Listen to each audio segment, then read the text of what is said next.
Hi, my name is Mar, and I'm going to be telling a painful story of the most embarrassing moment of my life. My entire life, 34, however many years I am. My mom once introduced herself to my best friend with her bare breast on a plate. This is worse than that. Okay? Like, this is so much worse. In the sense of woman code, friend code, just being a generally nice person. Yeah, it's a terrible moment. Okay, so I'm in my mid-20s, doing pretty well for someone in their mid-20s from a trailer park. I'm pretty excited. Like most millennials, I value brunch over church service. So I get a couple of my friends to not go to church, but to go to brunch with me, so I can drink so much crappy diner coffee that my inside explodes and I feel better about what happened on Saturday night. So we go to a middle-of-the-road diner, truly a local favorite for me. We eat our waffles and our Eggs Benedict, and it's meh. It's not bad. We're there for the coffee and to catch up. To kind of preface this a little bit more, is my two friends are the nicest people. True Christians in the usage of the word. Super nice, super loving, super giving. Also very introverted. But that's going to make sense a little bit later. And so I'm not that. I am the opposite of that, probably, in a lot of, I don't know. But I don't know why these people are my friends, but I'm very grateful for them. We are at brunch, finishing it, 6 cup of coffee in, feeling okay, just catching up, laughing. I asked my friend R, she is a close friend of me, kind of carried me through college, reminded me about essays due and things like that. And my other friend C, who's a very nice young man, who's very good looking, make a point to take a guy like that anywhere just because he'll make you feel good. He's a Spokane 10, which is, an LA 7.5, but a Spokane 10, okay? Makes you feel good just to have a friend like that talks to you. It's pretty nice. But they're laughing at me being dumb, because that's kind of my MO. And we get into our other mutual friend, Kay. Kay's also very nice, very strong young woman, very motivated, just got, her master's at a really young age, really impressive. She's dating this guy who she's not dating exclusively, in the sense of he told her he's going to be dating other people, and she was like, okay, I'll do the same, but she wants to date him exclusively. And it seems at this juncture in time, my friend R tells me, we think he chose someone else. He kind of chose this other girl to be his main girlfriend, but he's still kind of dating this other, Kay as well. And like any good friend, you just start mad dissing whoever this person is. I mean, they could be, Mother Teresa, and you'd still just talk bad about it to protect your friend, and that's just the way that it goes.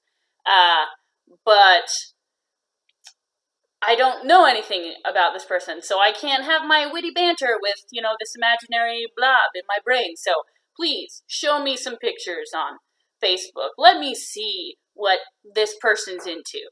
And so we face stalked this young woman, and just word vomit, terrible, mean, awful things I'm not proud of. And I've, done some things. And my buddy C, he's laughing to be nice, but he would never say anything mean like that.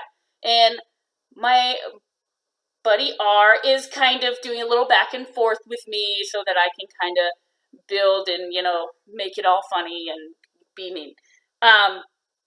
And we're, oh my God. And then all of a sudden a woman behind us in the booth stands up, comes around to the side of our table, and goes, "Hi." "Hey." "Hello." And she goes, "I'd like it if you stopped talking about me now."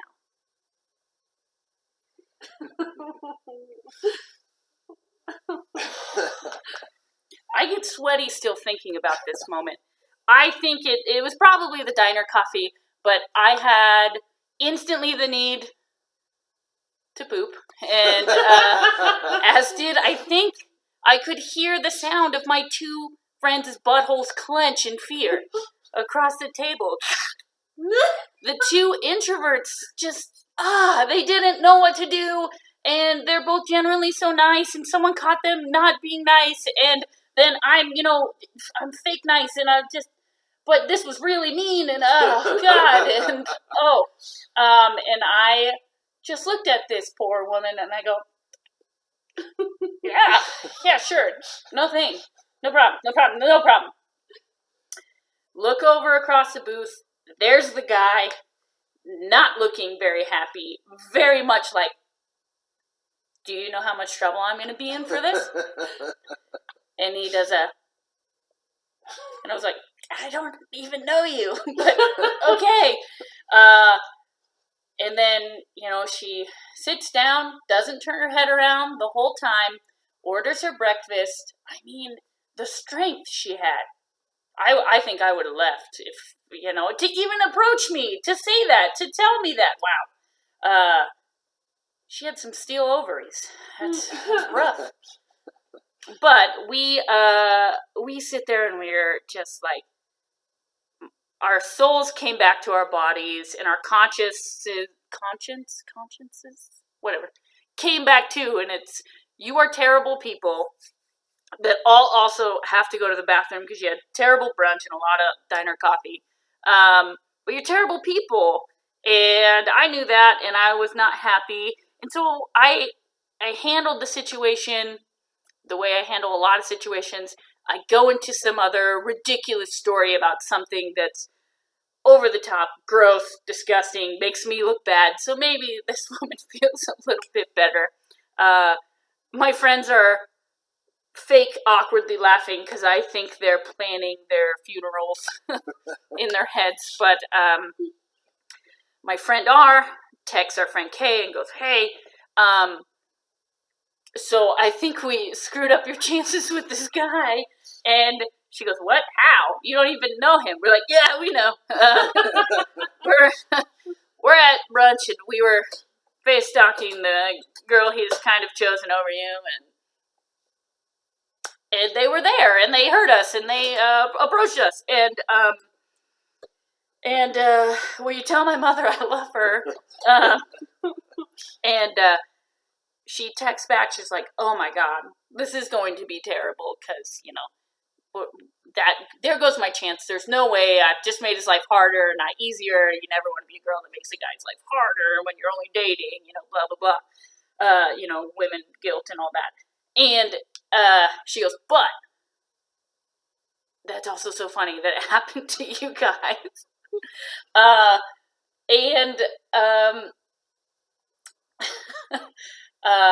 We finish up and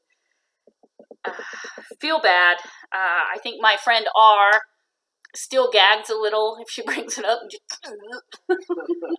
Just fake.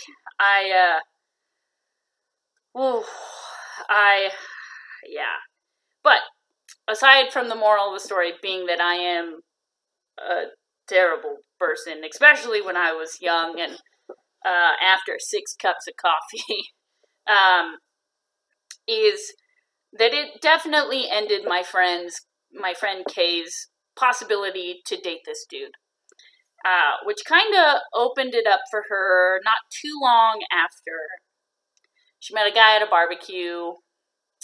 It was a very romantic first night together where they are awkward and sitting on top of a car watching the fireworks at the 4th of July, and they kiss, and it's all very sweet. And I kind of told a version of this story at their wedding in my bridesmaid speech. So this is definitely a story that is very much so unintended. I'm a bad person, but something great came out at the end of it, which is this beautiful relationship. And if you need me to end a relationship for you, please just leave any comments in the bottom, and I will do my absolute best. Thank you.